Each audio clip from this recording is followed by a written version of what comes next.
Have you ever wondered what games you should keep or you should lose?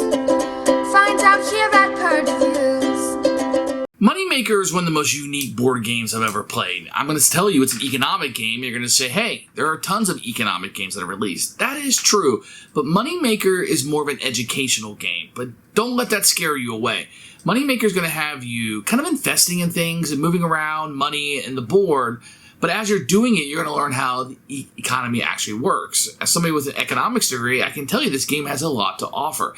If you have homeschooled kids or just schools in general and you want to learn some of the conceits and concepts of economic games or the economy and how it kind of works at a basic level, this game will teach you some of that. Some of the things that it has in it are very, very useful. The game itself is fairly easy to understand. The tricky part of the game is going to be to strategize and to do well in the game. And I think the more plays of this I had by the third, fourth, fifth, sixth play, I was doing a lot more to take advantage of some of the commodities and some of the market opportunities that were available in the game. With that said, I think this game is really, really fun. I think if this game had a bigger blast, I think it'd be more well-known. I think people would like it quite a bit more. And I think that the word will eventually get out on this game. It's going to be one of those games where people play that are interested in economic games, and they're going to be talking about it. They're going to be telling you about the intricacies of what you're doing and how these things kind of mesh together in such a perfect way. And one of the things I mean by that is a lot of times you'll be like, well, why does this happen in a game? Like in Power Grid, it's like, why do we have to go in reverse turn order? Because game. This game doesn't have a lot of things because game. It's more based on economic sound theory, and as you're going through it, it's going to make sense. Now, I don't want to paint the picture that this is a boring game. It is not. It is not just a learning educational game. You will happen to learn as you're playing a fun experience. I think this game could be put into the classroom, at least at higher levels, quite easily. They might not play through a whole game, but some of the concepts can be easily taught to older high school students who could really benefit from learning from this game. This game is a keeper for me. I'm in economics anyway. A lot of the economic board games kind of let me down a little bit. This one's been a hit for me, and it's a keeper. Here is Moneymaker. It's an economic game. It teaches you a little bit about economics and how the banking industry works. You can kind of see the deal that's being made here and the time period that the game will be set in. You're going to get a rule book, which we'll take a look at in a few minutes. You're going to get some cubes. These are just normal red and green cubes. These cards, they probably will need to be sleeved a little bit here, but the artwork on them are pretty good. I like this kind of artwork. It really brings you into the time period of what you'll be looking at in this time period, but it has like a cartoon, maybe a kid-friendly kind of look, if you will. You're going to get a little small wooden die. Some baggies are inside here. You're going to get some tiles. This would be like your player board that you're going to have. You're going to have a few of these that won't be included, and everybody will get a massive amount of these little small tokens. Inside, you're going to have a board that will fold out, and it's very nice, and it will have the different city on it and the little attractions that you'll have around the board. It's a very colorful board. It really pops off the table, and it really sets the tone of the game. Very nice components. Not a lot of complaints. The cards will probably need to be sleeved. These are a little thin, but other than that, everything holds up well. As for the rules, you're going to get a little bit of a goldsmith's tale here, which will tell you how the background of the game, etc., how it works, and a little bit about the players here. This will be the actual rule book that you'll be getting in the game. You can see the contents are listed here. You're going to have setup with the pictures, etc., what you'll be doing on the game, and then a breakdown of all the action. The font as well, I like the color. You got plenty of pictures and examples that will be included in here, and will kind of take you through the process and end of game and scoring, etc. And these are some advanced rules or some alternative game rules if you want to add that in. You're probably going to need about 20 minutes to get through this rule book. If you've never played games before, maybe give yourself 30 minutes to an hour. But for those that have played games before, this will be sufficient. And you'll just go through each step. Maybe even start here and go through each one, kind of pull the pieces out and play through it. So I'm not going to go over a play-by-play of this game. I'm going to give you a general overview. You're going to have what's called the confidence meter here, and it may move up as the game is played. But this will be the confidence meter that will be moving up.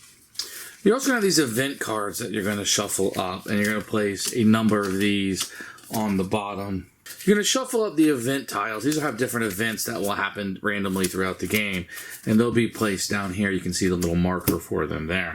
The investment cards, you're going to shuffle these up, divide them into 5 equal stacks, and then you're going to put them down here at the bottom.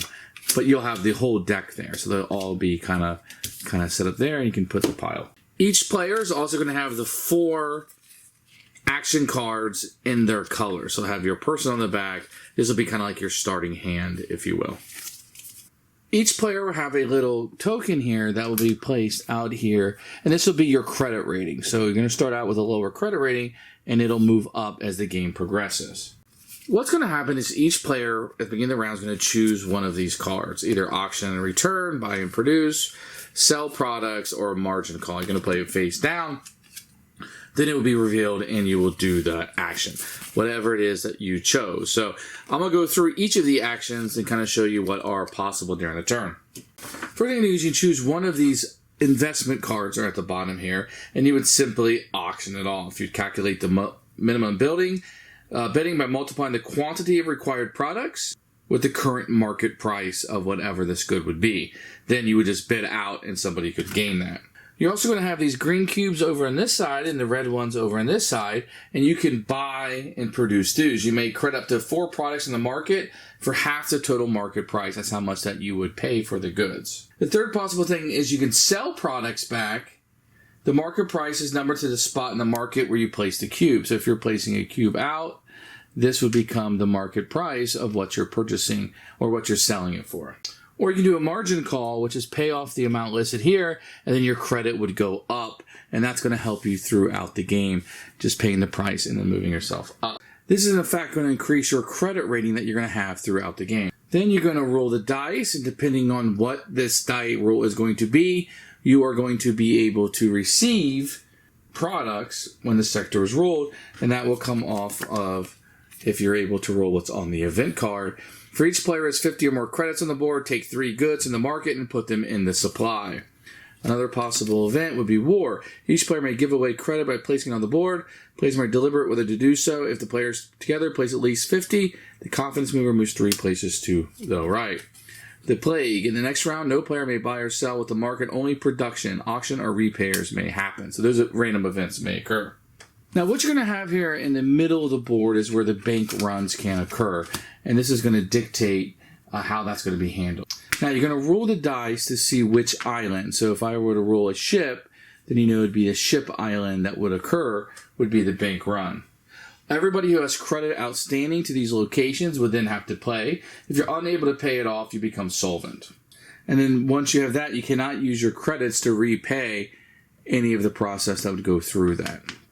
If you're unable to pay, then you can auction off some of your properties in order to repay what is due at that time. Now, this would continue to everybody either pays all their debt or auction things off in order to pay their debt. Then the bank run would be over. Now, the bank run, as I just described, is going to happen when this meter reaches the B1. That's going to be the first bank run that is going to happen.